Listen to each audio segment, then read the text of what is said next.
మానవుల్లో వివిధ వికాస దశలు ఉంటాయి. ఆ దశలు ఏదో ఇప్పుడు మనము చూద్దాం.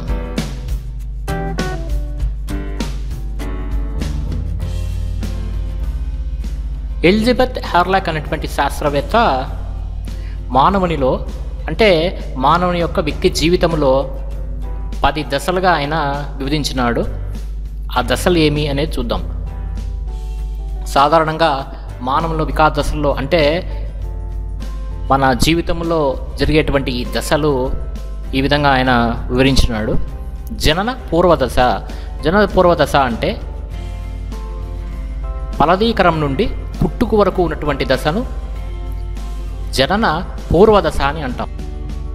ఆ తర్వాత దశ నవజాత శిశువు.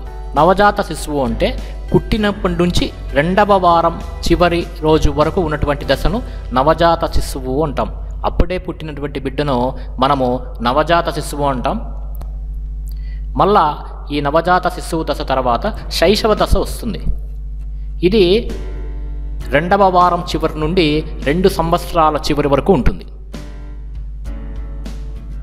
అంటే 2వ వారం నుండి 2 సంవత్సరాల వరకు ఉంటుంది. ఈ దశను మనము శైశవ దశ అని అంటాం. అదేవిధంగా ఈ శైశవ దశ దాటుకున్న తర్వాత మనిషిలో పూర్వ బాల్య దశ అనేది ఏర్పడుతుంది. ఈ పూర్వ బాల్య దశ 3 నుంచి 5 సంవత్సరాల వరకు ఉంటుంది. ఈ పూర్వ బాల్య దశ అయిపోయిన తర్వాత మనిషిలో ఉత్తర బాల్య దశ అనేది మొదలవుతుంది. ఈ ఉత్తర బాల్య దశ 6 నుంచి 10 సంవత్సరాలు లేకపోతే 11 సంవత్సరాల వరకు ఉంటుంది. ఎగ్జామినేషన్ పాయింట్ ఆఫ్ వ్యూలో శైశవ దశ ఎప్పటి నుంచి ఎప్పటి వరకు ఉంటుంది, లేకపోతే పూర్వ బాల్య దశ ఎప్పటి నుంచి ఎప్పటి వరకు ఉంటుంది, లేకపోతే ఉత్తర బాల్య దశ ఎప్పటి నుంచి ఎప్పటి వరకు ఉంటుంది అని చెప్పి క్వశ్చన్స్ ఇచ్చి కింద ఆప్షన్స్ ఇస్తారు. లేకపోతే 3 నుంచి 5 సంవత్సరాల వరకు ఉన్నటువంటి దశ ఏమిటి, లేదా పుట్టక నుంచి 2వ వారం వరకు ఉన్నటువంటి దశ ఏమిటి, లేకపోతే శైశవ దశ అంటే ఏమి, ఎన్ని వారాలు ఉంటుంది అనేటువంటి 4 ఆప్షన్స్ ఇచ్చి మీకు క్వశ్చన్ అడుగుతారు. చాలామంది కన్ఫ్యూజ్ అయ్యి క్వశ్చన్ పోగొట్టుకుంటున్నారు. అందుకోసమే నేను సపరేట్గా ఇది వీడియో చేస్తున్నాను.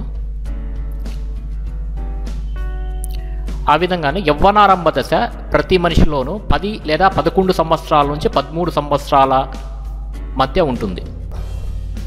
యవ్వనారంభ దశ అయిన తర్వాత పూర్వ కౌమార దశ ఉంటుంది. ఈ దశ 13 నుంచి 17 సంవత్సరాల వరకు ఉంటుంది. అంటే ఎవరైనా పిల్లవాడికి 13 నుంచి 17 సంవత్సరాల మధ్య ఉండే పిల్లవాడికి మనము పూర్వ కౌమార దశలో ఉన్నాడని చెప్పవచ్చు.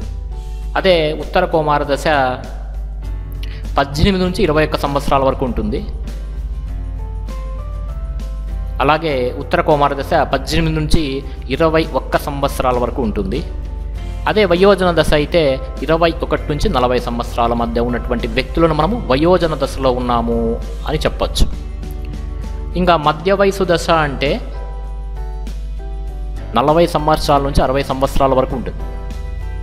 మధ్య వయసు దశ అంటే 40 సంవత్సరాల నుంచి 60 సంవత్సరాల వరకు ఉన్నటువంటి దశను మనము మధ్య వయసు దశ అంటాం. అదేవిధంగా వృద్ధాప్య దశ. మధ్య వయసు దాటుకున్న వెంటనే వృద్ధాప్య దశ. ఈ వృద్ధాప్య దశ 60 సంవత్సరాలు పైబడిన వారి నుంచి ఉంటుంది. ఈ 60 సంవత్సరాలు పైబడిన ప్రతి వ్యక్తిని మనము వృద్ధాప్యంలో ఉన్నారు అని చెప్పచ్చు.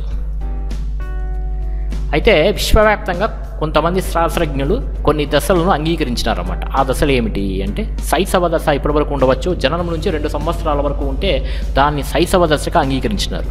అదేవిధంగా పూర్వ బాల్య దశ 3 నుంచి 5 సంవత్సరాల వరకు ఉంటే దాన్ని ఉన్నటువంటి పిల్లలను పూర్వ బాల్య దశలో ఉన్నారని చెప్పచ్చు. అదేవిధంగా ఉత్తర బాల్య దశ.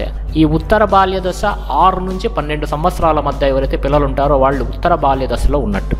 అదేవిధంగా కౌమార దశ. ఈ కౌమార దశ 13 నుంచి 21 సంవత్సరాలు. ఇది విశ్వవ్యాప్తంగా అంగీకరించినటువంటి శాస్త్రజ్ఞుల వివరాలు అన్నమాట.